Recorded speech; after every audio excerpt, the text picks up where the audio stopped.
estudiar la clase 8 de Levítico. Ahora comenzaremos desde Levítico 16:7. Leamos los versículos 7 al 8. Después tomará los 2 machos cabríos y los presentará delante de Jehová a la puerta del tabernáculo de reunión, y echará suertes a Aarón sobre los 2 machos cabríos, una suerte por Jehová y otra suerte por Azazel. El versículo 6 dice que Aarón ofrezca en sacrificio para Dios un becerro por su familia. El versículo 7 dice nuevamente que traiga 2 machos cabríos para Dios. Se echa suerte entre los 2 machos cabríos. Versículos 8 al 10. Y echará suertes Aarón sobre los 2 machos cabríos, una suerte por Jehová y otra suerte por Azazel. Y hará traer Aarón el macho cabrío, sobre el cual cayere la suerte por Jehová, y lo ofrecerá en expiación, mas el macho cabrío sobre el cual cayere la suerte por Azazel, lo presentará vivo delante de Jehová para hacer la reconciliación sobre él, para enviarlo a Azazel al desierto. Un macho cabrío es ofrecido por Jehová y el otro es ofrecido por Azazel. El macho cabrío elegido para Jehová es matado y ofrecido en holocausto para Dios. El otro se lo deja vivir, se lo libera enviándolo al desierto por Azazel. Uno es por Dios y el otro es enviado para Azazel. Algunos interpretan que Azazel es el diablo. Sostienen que uno es ofrecido para Dios y el otro es ofrecido para el diablo. No es una interpretación correcta. Hay que conocer claramente qué simboliza el cabrío de Azazel. El cabrío de Azazel simboliza al Mesías que habría de venir. Jesucristo carga los pecados de todo su pueblo elegido. Es lo que se suelta a la justicia de Dios. Lo dice Juan 1:29. Es el Cordero de Dios que quita el pecado del mundo.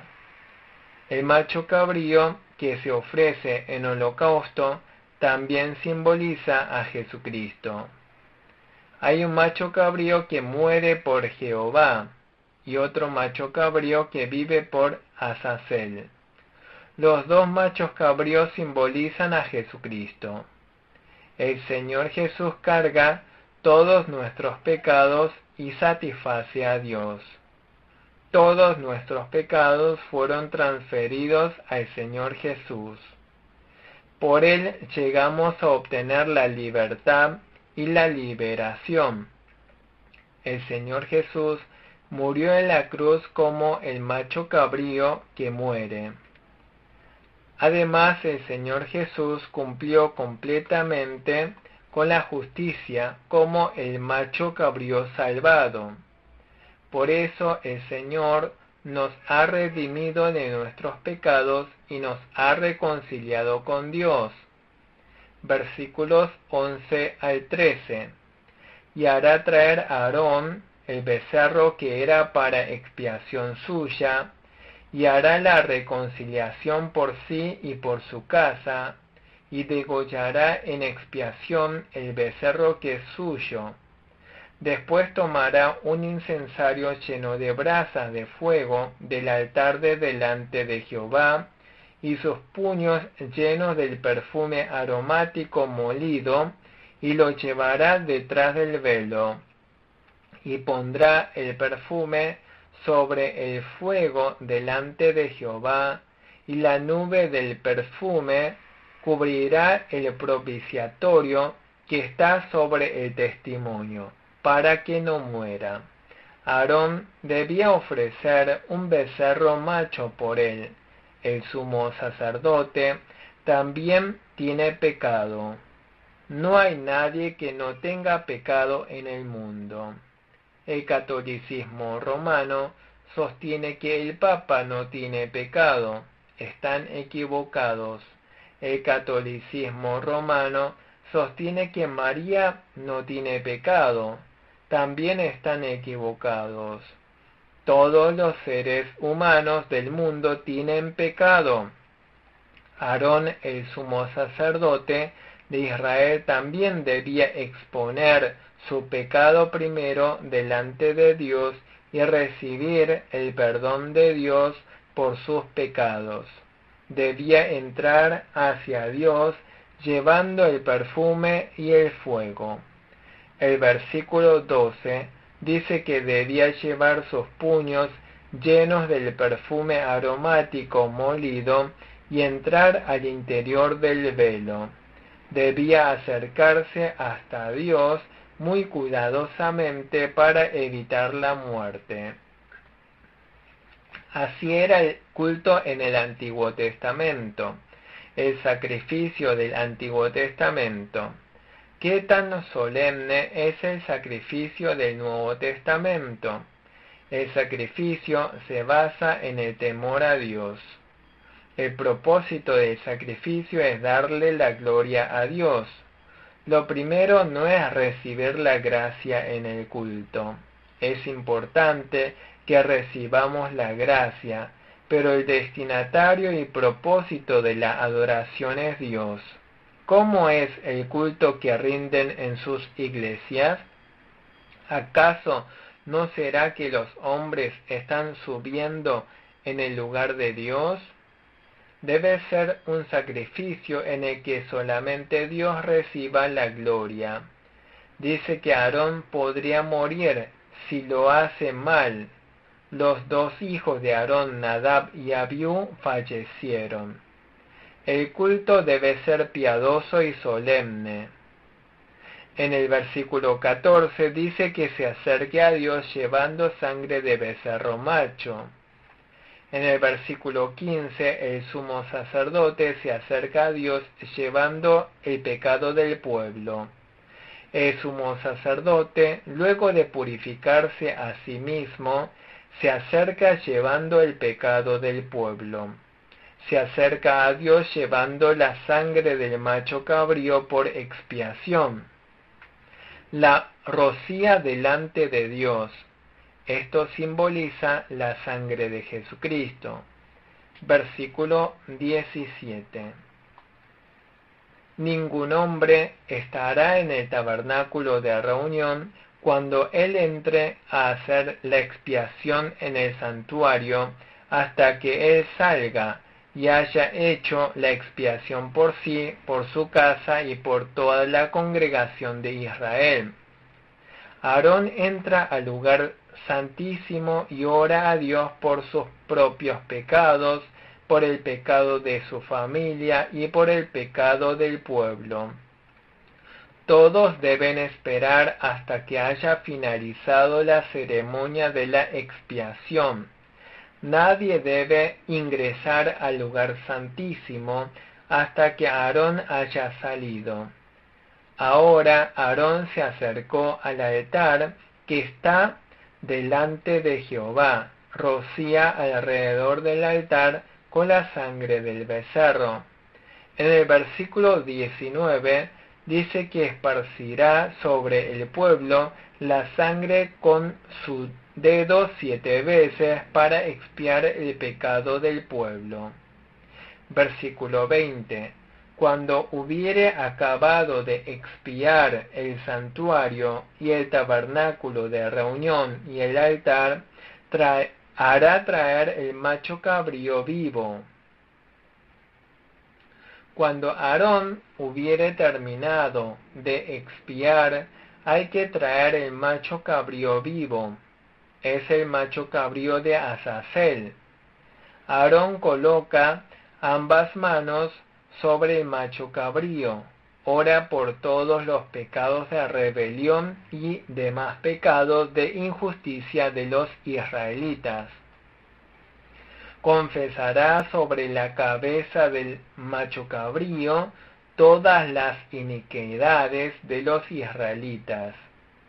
Coloca sobre el macho cabrío todas las iniquidades, pecados y rebeliones. Encarga ese macho cabrío a alguien previamente asignado. Ese macho cabrío es enviado al desierto llevando todas las iniquidades, pecados y rebeliones. Versículo 22. Y aquel macho cabrío llevará sobre sí todas las iniquidades de ellos a tierra inhabitada, y dejará ir el macho cabrío por el desierto. Cuando el macho cabrío llega a tierra inhóspida, cargando todas las iniquidades, queda libre. Está mostrando simbólicamente que Cristo cargaría nuestros pecados. Ahora hay algunas cosas que debe realizar Aarón cuando salga del lugar santísimo. En el versículo 23 se quitará las vestiduras de lino que había vestido para entrar en el santuario y las pondrá allí. Lavará luego su cuerpo con agua en el lugar del santuario. Después se pondrá sus vestidos y saldrá, y hará su holocausto y el holocausto del pueblo. Ofrece a Dios holocausto por él y holocausto por el pueblo. Luego quemará en el altar la grosura del sacrificio expiatorio. Hay un hombre dedicado a llevar el macho cabrío de Azazel. Es un hombre elegido. Este hombre también lavará sus vestidos, lavará con agua su cuerpo y después entrará en el campamento. Hay varias personas dedicadas a la obra de Dios. El versículo 27 dice: quemarán en el fuego la piel, la carne y el estiércol del cabrío expiatorio. Los encargados de esta tarea también deben lavar sus cuerpos antes de entrar. Es el estatuto establecido por Dios. Versículo 29. Y esto tendréis por estatuto perpetuo. En el mes séptimo, a los 10 días del mes, afligiréis vuestras almas, y ninguna obra haréis, ni el natural, ni el extranjero que mora entre vosotros. Se habla del 10º día del mes séptimo. El 10º día del mes séptimo es día de la expiación. Es el día más grande de la expiación. Todos deben ofrecer sacrificio expiatorio ante Dios, sean naturales o extranjeros. Es el periodo de sacrificio que simboliza el sufrimiento que padecería el Señor Jesús en la cruz. Es el día en que hay que arrepentirse con lamentos por los pecados cometidos contra Dios. Es el día de arrepentimiento, lamentos y aflicción. Es un día de determinación para alejarse y renunciar al pecado. Mateo 5:25 también lo dice: cuando dejamos el pecado, nos llega el verdadero reposo. Versículo 32 y 33. Hará la expiación el sacerdote que fuere ungido y consagrado para ser sacerdote en lugar de su padre, y se vestirá las vestiduras de lino, las vestiduras sagradas, y hará la expiación por el santuario santo y el tabernáculo de reunión. También hará expiación por el altar, por los sacerdotes y por todo el pueblo de la congregación. Hay sacerdotes que ungen con aceite. Estos fueron delegados por su padre el sumo sacerdote. Los sacerdotes siempre deben tener una actitud humilde ante Dios. Deben vestirse de lino fino y vestiduras sagradas. Esta es una ceremonia que se realiza una vez al año, en el 10º día del mes séptimo. Hoy en día los siervos de Dios deben purificarse primero. Los siervos de Dios enseñan e instruyen al pueblo de Dios. Primero ellos deben ser purificados. ¿Por qué enseñas a otros y no te enseñas a ti mismo? A los miembros se les dicen que se sienten adelante y ellos se sientan atrás. Se molestan porque los miembros no oran en la madrugada y ellos no oran mucho en la madrugada. ¿Por qué? Porque es cansador. Aún así, los siervos de Dios deben practicarlo primero ellos y luego enseñar a los demás. Nosotros mismos debemos cumplir para que sea una verdadera enseñanza. Ahora vamos a estudiar Levítico capítulo 17. Dios prohíbe comer sangre. La sangre no es comida. Dice que la sangre es vida. Versículos 1 al 3. Habló Jehová a Moisés diciendo: Habla a Aarón y a sus hijos y a todos los hijos de Israel y diles: Esto es lo que ha mandado Jehová. Cualquier varón de la casa de Israel que degollare buey o cordero o cabra en el campamento o fuera de él. Habla lo que se debe hacer cuando se degüelle buey o cordero o cabra. Dios está hablando por medio de Moisés. Cuando se degüelle buey o cordero o cabra, deben ser ofrecidos completamente a Dios. El que no lo ofreciere a Jehová en sacrificio será culpado del delito de derramar sangre. Hay cosas que se deben ofrecer a Dios. ¿Qué demanda Dios? Demanda nuestro corazón. No hay que decir que amamos a Dios solo de palabras, hay que amarlo de corazón. ¿Qué más se ofrece a Dios? Hay que ofrecerle el tiempo, también nuestra dedicación y nuestra mente, también nuestra fuerza y dinero. Hay cosas que debemos ofrecer a Dios. Dios no nos pide que le demos de lo que no tenemos, sino de lo que sí tenemos. ¿Acaso Dios es pobre? ¿Acaso Dios sigue demandando que le llevemos buey o cordero o cabra? Debemos comprender algo importante, algo en común entre el Antiguo Testamento y Nuevo Testamento. Hay cosas que debemos ofrecer a Dios, lo que Dios demanda. Versículo 7. Y nunca más sacrificarán sus sacrificios a los demonios, tras de los cuales han fornicado. Tendrán esto por estatuto perpetuo por sus edades. Los israelitas solían idolatrar fornicariamente un becerro. Este becerro era uno de los ídolos paganos. Simbolizaba la prosperidad, simbolizaba la fertilidad. Por eso se debía remover todos esos ídolos, para que no idolatren el becerro. El sacerdote debía rociar la sangre cuando se degollaba el buey o el cordero o la cabra. Estaba prohibido el sacrificio dedicado al becerro. Se aplicaba tanto a los israelitas como a los que moraban con ellos, ya sea al ofrecer holocausto u otro sacrificio. El estatuto era el mismo. Versículos 10 al 12.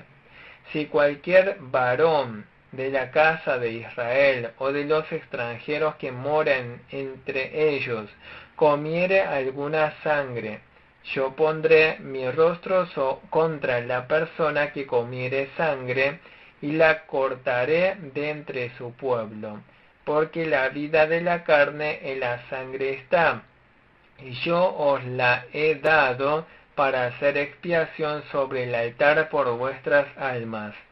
Y la misma sangre hará expiación de la persona. Por tanto, he dicho a los hijos de Israel, ninguna persona de vosotros comerá sangre, ni el extranjero que mora entre vosotros comerá sangre. Se aplica tanto a los israelitas como a los que habitan entre ellos. Si comen sangre, acarrean la ira de Dios, serán cortados del pueblo. Ser cortado del pueblo significa varias cosas. Significa muerte. También significa ser expulsado del pueblo. En la era del Nuevo Testamento significaría no recibir la gracia de Dios. Significa ser apartado de la gracia de Dios. Es porque la vida física radica en la sangre. Por eso el que come la sangre es como si comiese la vida. Los israelitas no debían comer sangre, ni los que habitan entre ellos. La sangre no debe ser comida ni siquiera hoy en día. La sangre es vida. Lo dice Hechos capítulo 15. Lo dice en el 15, 20 y 29. Lo prohíbe también en el Nuevo Testamento. ¿Qué prohíbe Hechos 15, 20? No comer sangre, no comer de lo ahogado, no fornicar. La sangre es vida. Tampoco hay que comer carne de animal que se mató ahorcado. ¿Qué animales mataban ahorcados los judíos? Los judíos dicen que a los perros. ¿Ustedes comen carne de perro? Si al perro no lo matase ahorcado, su carne sería comestible. Pero a los occidentales no les agrada comer carne de perro. Yo tampoco como carne de perro. Los perros y gatos son animales muy cercanos a nosotros. En especial el perro es muy leal. El perro es muy consagrado a su amo y lo quiere. Si ese amo se llegara a comer a tal perro, sería muy inhumano. Estaría comiendo algo que lo ha criado con mucha dedicación. Cierta vez un pastor dijo lo siguiente: ¿acaso está bien comerse lo que uno ha criado con tanto cariño? No es bueno comer carne de perro. Habiendo tantas otras cosas para comer, ¿qué necesidad hay de comer perro? Si quiere comer carne de perro, mejor coma otra carne. También se prohíbe la fornicación. También hoy en día se debe evitar comer carne. Versículos 13 y 14. Y cualquier varón de los hijos de Israel o de los extranjeros que mora entre ellos, que cazare animal o ave que sea de comer, derramará su sangre y la cubrirá con tierra, porque la vida de toda carne es su sangre. Por tanto, he dicho a los hijos de Israel, no comeréis la sangre de ninguna carne, porque la vida de toda carne es su sangre. Cualquiera que la comiere será cortado. La sangre es vida. La vida es dada directamente por Dios. La sangre no es alimento. No hay que comer sangre bajo ninguna circunstancia. Versículos 15 y 16. Y cualquier persona, así de los naturales como de los extranjeros, que comiere animal mortecino o despedazado por fiera, lavará sus vestidos, y asimismo se lavará con agua, y será inmunda hasta la noche. Entonces será limpia, y si no los lavare ni lavare su cuerpo, llevará su iniquidad. A veces los animales se mueren naturalmente o son despedazados por otros animales. Dice que no hay que comer esos animales. Quien llegue a comer esa carne sin saber que estaba mal, debe ser expiado delante de Dios. Debe purificarse. Debe lavar sus ropas y su cuerpo. Queda inmundo hasta la noche. Luego puede regresar a su casa. Ahora vamos a estudiar Levítico capítulo 18. Levítico 18 habla sobre la ética entre los hombres. Versículos 1 al 3. Habló Jehová a Moisés diciendo: Habla a los hijos de Israel y diles: Yo soy Jehová vuestro Dios.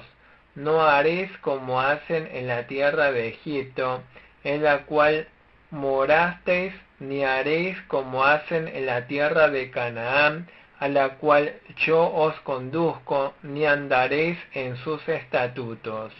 Los israelitas, siendo el pueblo de Dios, deben desechar las antiguas costumbres malas. Los israelitas estuvieron viviendo en Egipto durante mucho tiempo. Se dice que fueron 400 años o 430 años.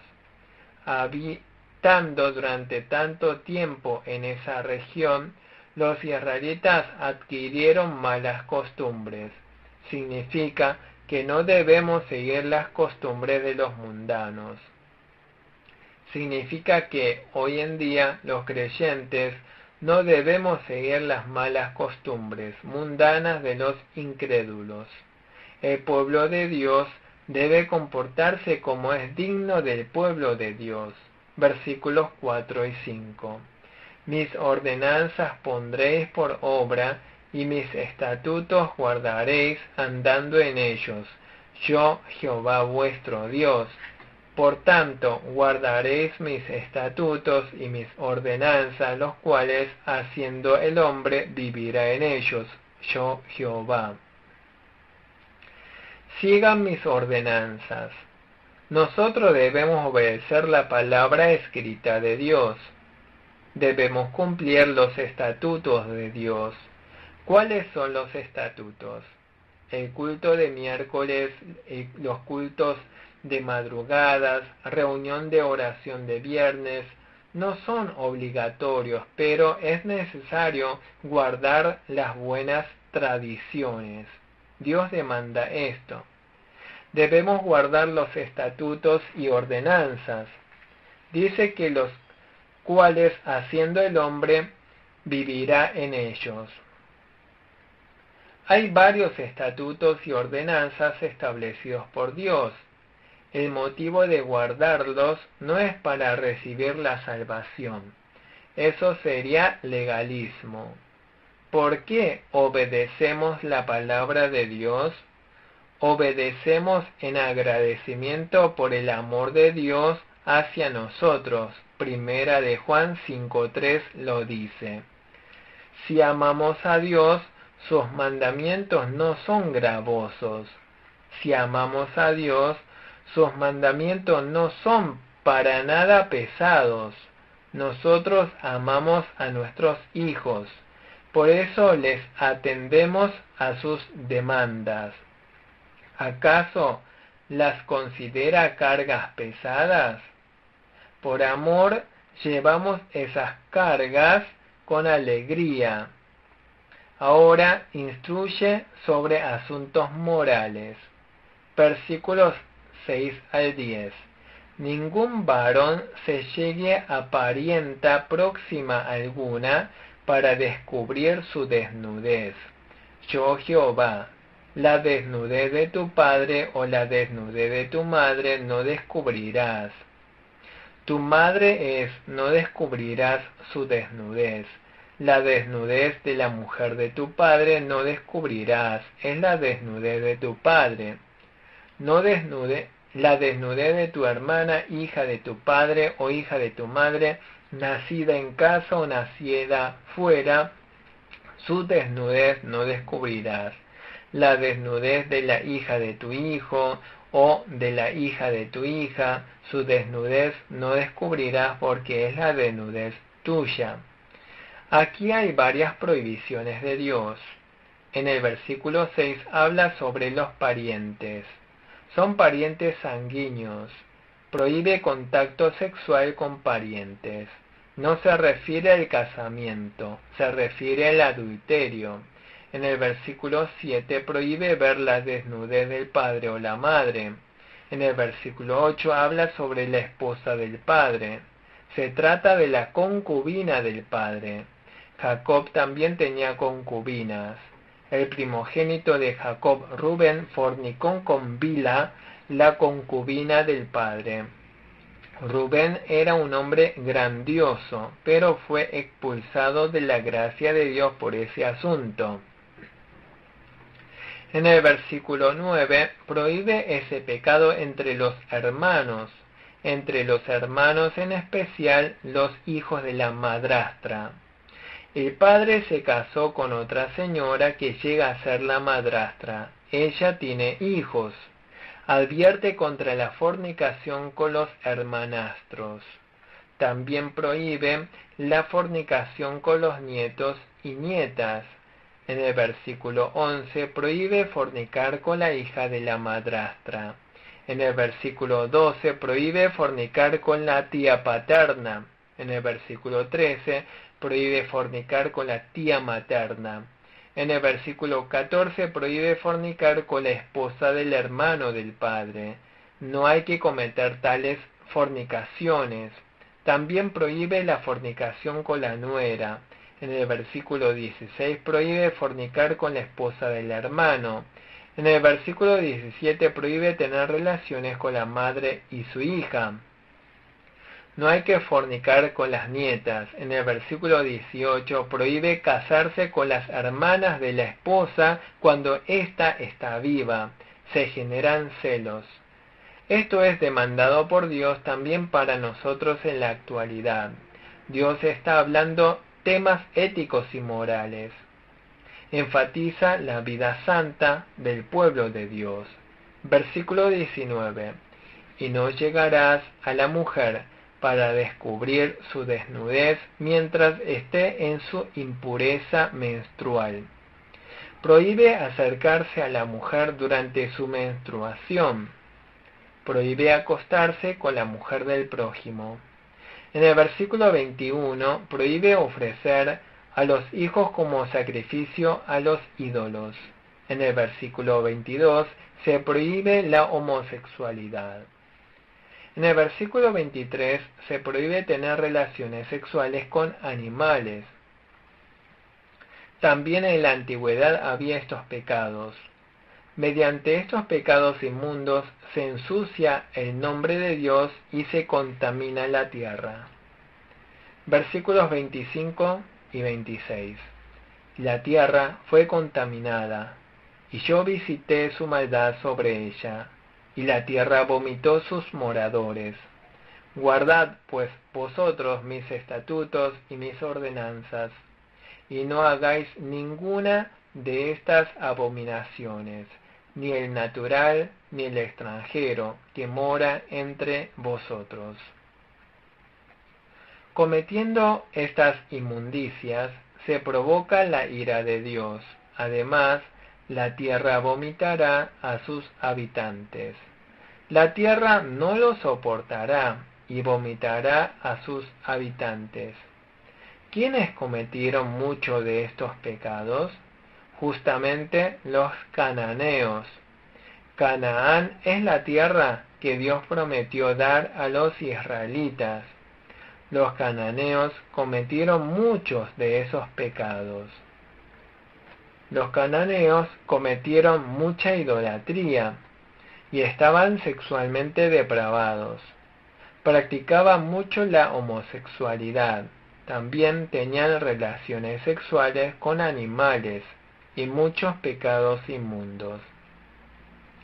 Versículo 30. Guardad, pues, mi ordenanza, no haciendo las costumbres abominables que practicaron antes de vosotros, y no os contaminéis en ellas, yo Jehová vuestro Dios. Guardad mi ordenanza. O sea, no hay que dejarse influenciar por costumbres inmundas. No debemos contaminarnos. No debemos influenciarnos con el secularismo. En esta época actual de inmoralidad sexual, los creyentes no debemos cometer pecado de fornicación. Tampoco debemos amar el dinero. Amar el mundo es cometer adulterio delante de Dios. Nosotros debemos amar solamente a Dios. También debemos ser creyentes limpios moral y éticamente. Muchas gracias.